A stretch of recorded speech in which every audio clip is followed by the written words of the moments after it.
استكمالا لسلسلة الجولات المكوكية التي يقوم بها اللواء طارق عبد الباعث رئيس قطاع شمال وغرب الدلتا لحزب حماة الوطن بزيارته لأمانة محافظة الغربية برئاسة اللواء أحمد يحيى الجحش وكيل أول لجنة الدفاع والأمن القومي بمجلس النواب وأمين الحزب بالغربية لليوم الثاني على التوالي. فقد قام عبد الباعث والجحش بتفقد باقي أمانات مراكز ومدن المحافظة والاجتماع مع أمنائهم للوقوف على آخر الاستعدادات والمستجدات على الساحة السياسية والخدمية ونسب الانتهاء من تشكيلات الوحدات الحزبية والقاعدية التابعة لتلك الأمانات، حيث بدأ الزيارة بأمانة أول طنطا برئاسة الأستاذ أحمد الشرقاوي، ثم توجه إلى مقر أمانة مركز ومدينة السنطة برئاسة الأستاذ السيد زهرة، ثم أمانة مركز ومدينة زفتة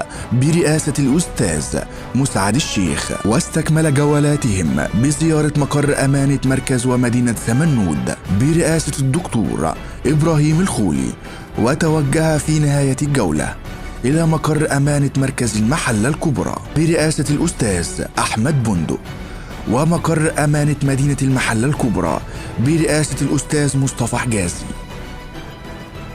حزب حماة الوطن، حزب كل المصريين، الجمهورية الجديدة. هذا العمل برعاية أمانة الإعلام بمحافظة البحيرة.